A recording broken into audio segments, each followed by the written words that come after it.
നമസ്കാരം. ഒരൊറ്റ പ്രസംഗത്തിലൂടെ മോദിയുടെ കണ്ണിലെ കരടാകുന്നു വരുൺ ഗാന്ധി എന്ന തലവേദന. ഒടുവിൽ വെട്ടിനിരത്തപ്പെടുന്നു BJP.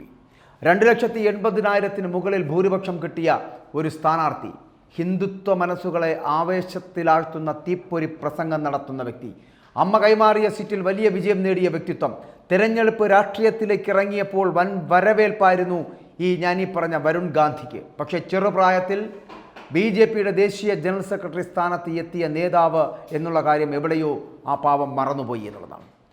രാഹുൽ ഗാന്ധിയെയും കോൺഗ്രസിനെയും കടന്നാക്രമിക്കാൻ മുൻനിരയിൽ നിന്ന വരുൺ ഗാന്ധിയെ ഒടുവിൽ BJP തഴയുകയാണ്. പിലിഭത്ത് ലോക്സഭാ സീറ്റിൽ ഉത്തർപ്രദേശ് മന്ത്രി ജിതിൻ പ്രസാദയ്ക്ക് സീറ്റ് നൽകിയതോടെ വരുൺ ഗാന്ധിയെ BJP വെട്ടിനിരത്തിയോ എന്ന ചോദ്യം പ്രസക്തമാകുന്നു. കഴിഞ്ഞ ദിവസങ്ങളിലൊക്കെ ഞാൻ അത്തരത്തിലൊരു വീഡിയോ ചെയ്തിട്ടുണ്ടായിരുന്നു. രാജ്നാഥ് സിംഗ് കൈപിടിച്ചുയർത്തിയ വരുൺ ഗാന്ധി പക്ഷേ നരേന്ദ്രമോദിക്കും അമിത്ഷായ്ക്കും അത്ര പ്രിയപ്പെട്ടവനായിരുന്നില്ല എന്നുള്ളതാണ്.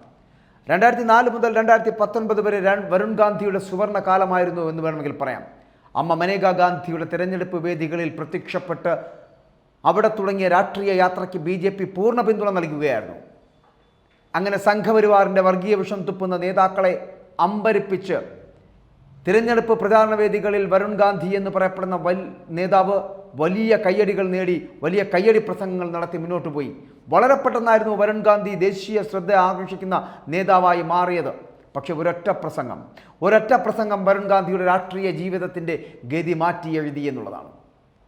മോദിയുടെ കണ്ണിലെ കരടായിട്ടുള്ള ആ പ്രസംഗം നമ്മൾ കേൾക്കേണ്ടത്, മനസ്സിലാക്കേണ്ടത് തന്നെയാണ്. നരേന്ദ്രമോദിയെ ദേശീയ നേതാവായി ഉയർത്തിക്കാട്ടി BJP ക്യാമ്പയിനുകൾ ആരംഭിച്ച സമയമായിരുന്നു അത്. ആ സമയത്ത് വരുൺ ഗാന്ധി രാജ്നാഥ് സിംഗിനെ മുൻ പ്രധാനമന്ത്രി AB വാജ്പേയിയോട് ഉപമിച്ച് ഒരു പ്രസംഗം നടത്തി. പ്രധാനമന്ത്രി സ്ഥാനത്തേക്ക് ഉത്തമൻ രാജ്നാഥ് സിംഗ് ആണെന്ന ഒരു ശ്രുതി ആ പ്രസംഗത്തിലുണ്ടായിരുന്നു. വരുൺ ഗാന്ധിയുടെ ആ പ്രസംഗത്തിലുണ്ടായിരുന്നു. തനിക്ക് വലിയ സ്ഥാനം തന്ന രാജ്നാഥിനോടുള്ള കൂറുകാട്ടലാണോ, നരേന്ദ്രമോദി ഡൽഹിയിലേക്ക് എത്തുന്നതിലുള്ള എതിർപ്പാണോ അങ്ങനെ ഒരു പരാമർശം നടത്താൻ വരുണിനെ പ്രേരിപ്പിച്ചത് എന്ന് അറിയില്ലെങ്കിൽ കൂടിയും ഇതോടുകൂടി നരേന്ദ്രമോദിയുടെ കണ്ണിലെ കരടായി മാറുകയായിരുന്നു വരുൺ ഗാന്ധി. ദേശീയ ജനറൽ സെക്രട്ടറിയായി ഒരു വർഷത്തിനുള്ളിൽ 2014 BJP വരുണിനെ ആ സ്ഥാനത്ത് നിന്ന് നീക്കി. പാർട്ടിയും വരുണും തമ്മിൽ തുറന്ന ഏറ്റുമുട്ടലിലേക്ക് നീങ്ങുന്ന ഒരു സാഹചര്യം ഉണ്ടാകുന്നു. 2016 പ്രയാഗ്രാജിൽ വെച്ച് നടന്ന BJP ദേശീയ എക്സിക്യൂട്ടീവ് യോഗത്തിന് അഭിനന്ദനങ്ങൾ അർപ്പിച്ച് BJP പ്രവർത്തകർ ഒന്നടങ്കം സ്ഥാപിച്ച ഫ്ലക്സ് ബോർഡുകൾ, ആ ഫ്ലക്സ് ബോർഡുകളിൽ നരേന്ദ്രമോദിക്കും അമിത്ഷായ്ക്കുമൊപ്പം ഈ പറഞ്ഞ വരുൺ ഗാന്ധി നിറഞ്ഞു നിന്നു എന്നുള്ളതാണ്. ഇതോടെ 2017 ഉത്തർപ്രദേശ് നിയമസഭാ തെരഞ്ഞെടുപ്പിൽ മുഖ്യമന്ത്രി സ്ഥാനാർത്ഥിയായിട്ട് വരുൺ ഗാന്ധി സ്വയം പ്രതിഷ്ഠിക്കുകയാണ് ഉണ്ടായത്. അങ്ങനെ സ്വയം പ്രതിഷ്ഠിക്കുകയാണ് എന്ന് BJPയിൽ വിമർശനമുയരുകയും ചെയ്തു.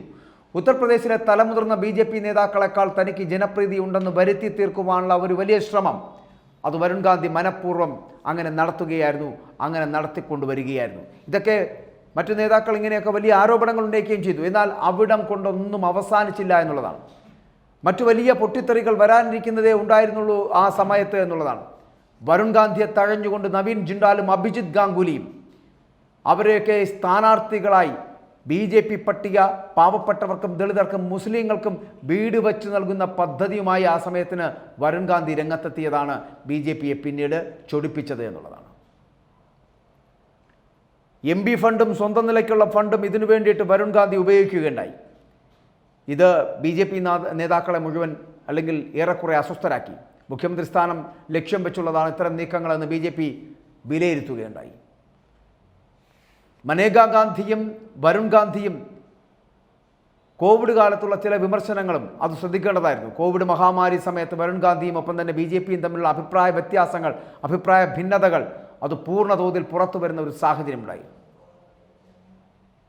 കോവിഡിൻ്റെ 2ാം തരംഗത്തിൽ രാത്രി കർഫ്യൂ നടപ്പാക്കാനുള്ള UP സർക്കാരിൻ്റെ തീരുമാനത്തെ വിമർശിച്ചുകൊണ്ട് വരുൺ ഗാന്ധി രംഗത്തെത്തി. ലക്ഷക്കണക്കിന് പേരെ പങ്കെടുപ്പിച്ച് റാലികൾ സംഘടിപ്പിച്ചതിന് ശേഷം രാത്രികാലങ്ങളിൽ കർഫ്യൂ ഏർപ്പെടുത്തിയത് കൊണ്ട് എന്ത് കാര്യമെന്ന് വരുൺ ഗാന്ധി അന്ന് തുറന്നടിച്ച് ചോദിക്കുകയുണ്ടായി. കോവിഡിനെ പ്രതിരോധിക്കുന്നതിൽ കേന്ദ്ര സർക്കാരിന് വീഴ്ച പറ്റി എന്ന് വരുണിൻ്റെ ഭാഗത്ത് നിന്ന് പ്രതികരണം കൃത്യമായി ഉണ്ടാവുകയും ചെയ്തു. നരേന്ദ്രമോദി പങ്കെടുത്ത പരിപാടിയിൽ വരുൺ ഗാന്ധി ലഖിംപൂർ ഖേരിയിൽ കേന്ദ്രമന്ത്രി അജയ് മിശ്രയുടെ മകനും അതിനോടൊപ്പമുള്ള അതിൻ്റെ സംഘവുമൊക്കെ ചേർന്ന് കർഷകർക്ക് നേരെ വാഹനം പായിച്ചു കയറ്റി 8 പേരെ കൊലപ്പെടുത്തിയപ്പോൾ വരുൺ ഗാന്ധി വളരെ രൂക്ഷമായി പ്രതികരിച്ചുകൊണ്ട് രംഗത്തെത്തുന്ന സാഹചര്യവുമുണ്ടായി. പിന്നാലെ മനേക ഗാന്ധിയും വരുൺ ഗാന്ധിയും ഒക്കെ BJP ദേശീയ എക്സിക്യൂട്ടീവിൽ നിന്ന് പുറത്തേക്ക് പോകുന്ന ഒരു സാഹചര്യമാണ് നമ്മൾ കാണുന്നത്. അമേഠിയിലെ സഞ്ജയ് ഗാന്ധി ആശുപത്രിയിലെ ലൈസൻസ് റദ്ദാക്കിയ നടപടിക്കെതിരെ വരുൺ ഗാന്ധി നടത്തിയിട്ടുള്ള വിമർശനമെന്ന് പറയപ്പെടുന്നത് മുഖ്യമന്ത്രി യോഗി ആദിത്യനാഥിനെ ചൊടിപ്പിച്ചു എന്നുള്ളതാണ്.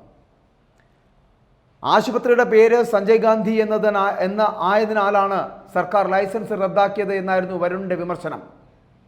ആ വിമർശനം പക്ഷേ UP മുഖ്യമന്ത്രി സഹിച്ചില്ല. 2024 സീറ്റ് ഉറപ്പാക്കുന്നതോടുകൂടി നരേന്ദ്രമോദി സർക്കാരിൻ്റെ നേട്ടങ്ങളെയൊക്കെ പുകഴ്ത്തിക്കൊണ്ട് വരുൺ കളം മാറ്റി ചവിട്ടുവാനുള്ള ശ്രമങ്ങളൊക്കെ നടത്തി. പക്ഷേ വരുൺ ഗാന്ധിയെ ഒതുക്കാൻ BJP തീരുമാനിച്ചിരുന്നു എന്നുള്ള കാര്യം വരുൺ അറിഞ്ഞിരുന്നില്ല. 2023 മെയ്യിൽ കേദാർനാഥിൽ വെച്ച് രാഹുൽ ഗാന്ധിയും വരുൺ ഗാന്ധിയും തമ്മിൽ ഒരു കൂടിക്കാഴ്ച നടത്തിയിരുന്നു. ഇത് വരുൺ ഗാന്ധി കോൺഗ്രസിലേക്ക് ചേക്കേറുമെന്നുള്ള വലിയ അഭ്യൂഹങ്ങൾ പരത്തിക്കൊണ്ടേയിരുന്നു. വരുണിനെ തഴയുമ്പോഴും മനേകാ ഗാന്ധിയെ കൈവിടാൻ പക്ഷേ BJP തയ്യാറായില്ല. സുൽത്താൻപൂർ മണ്ഡലം മനേകാ ഗാന്ധിക്ക് നൽകുകയും അവരെ അവിടെ മത്സരിക്കുന്നതിന് വേണ്ടി നിർത്തുകയും ചെയ്തു. ഗാന്ധി കുടുംബത്തിൽ നിന്നുള്ള 2 പേർ തങ്ങൾക്കൊപ്പമുള്ളത് കരുത്താണെന്ന് മുൻപ് BJP കരുതിയിരുന്നു. എന്നാൽ വരുൺ ഗാന്ധിയുടെ അതിരുവിട്ട അഭിപ്രായ പ്രകടനങ്ങൾ, അത്തരത്തിലുള്ള അദ്ദേഹത്തിൻ്റെ അഭിപ്രായ പ്രകടനങ്ങൾ അദ്ദേഹത്തെ BJPക്കുള്ളിൽ തന്നെ അനഭിമതനാക്കി മാറ്റുകയായിരുന്നു. വരുണിനെ SP പാളയത്തിൽ എത്തിക്കാൻ വേണ്ടി അഖിലേഷ് യാദവ് ശ്രമം തുടങ്ങിയത് എല്ലാവർക്കും ഇപ്പോൾ അറിയാവുന്ന കാര്യവുമാണ്. അഖിലേഷ് യാദവിൻ്റെ ശ്രമങ്ങൾ വരുൺ ഗാന്ധിയെ SP-യിൽ എത്തിച്ചുകൊണ്ട് ഇന്ത്യ മുന്നണിയുടെ ഭാഗമാക്കി മാറ്റുക, അതിനുശേഷം അമേഠി, അതായത് സഞ്ജയ് ഗാന്ധിയുടെ മണ്ഡലം, വരുൺ ഗാന്ധിയുടെ പിതാവായിട്ടുള്ള സഞ്ജയ് ഗാന്ധിയുടെ മണ്ഡലത്തിൽ നിർത്തി സ്വതന്ത്ര പോരാളിയായി നിർത്തിക്കൊണ്ട് മത്സരിപ്പിച്ച് വിജയിപ്പിച്ചെടുക്കുക എന്നൊരു ലക്ഷ്യത്തോടു കൂടി മുലായം സിംഗ് യാദവിൻ്റെ മകൻ അഖിലേഷ് യാദവും ഇന്ത്യ എന്ന് പറയപ്പെടുന്ന മുന്നണിയുടെ നേതാക്കളും ശ്രമിച്ചുകൊണ്ടേയിരിക്കുന്നു. പക്ഷേ വരുൺ ഗാന്ധി അതിന് വഴങ്ങുവാനുള്ള സാധ്യത കുറവാണ്. ഇനി വരുൺ മനസ്സിലാക്കേണ്ട ചില കാര്യങ്ങൾ, കോൺഗ്രസ് എന്ന് പറയപ്പെടുന്ന പ്രസ്ഥാനവും തൻ്റെ മുത്തശ്ശിയായിട്ടുള്ള ഇന്ദിരാഗാന്ധിയും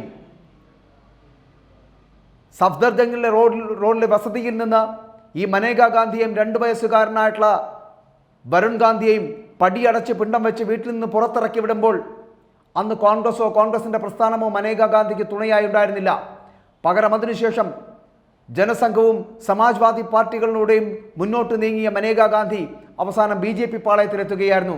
സംരക്ഷണ കവചം ഒരുക്കിക്കൊടുത്ത BJPയുടെ പാളയത്തിൽ നിന്നുകൊണ്ട് മുന്നോട്ട് കുതിപ്പായിരുന്നു മനേകാ ഗാന്ധി നടത്തിയത്. അതേ പാളയത്തിൽ അതേ താവളത്തിലേക്ക് തന്നെയാണ് വരുൺ ഗാന്ധിയും എത്തിച്ചേർന്നത്. വരുൺ ഗാന്ധിയും BJPയുടെ പിന്തുണയോടുകൂടി കുതിച്ചു മുന്നേറുന്ന കാഴ്ച കണ്ടതുമാണ്. പക്ഷേ വരുണിൻ്റെ പ്രസംഗങ്ങൾ അടക്കം വിമർശനങ്ങൾ ഉണ്ടാക്കുന്നുണ്ട് എങ്കിൽ ഇന്ന് BJPയിൽ നിന്ന് സീറ്റ് വരുൺ ഗാന്ധിക്ക് ലഭിക്കാതായി പോകുന്നുണ്ടെങ്കിൽ അതിന് ഒരേ ഒരു കാരണക്കാരൻ വരുൺ ഗാന്ധി തന്നെയാണ്.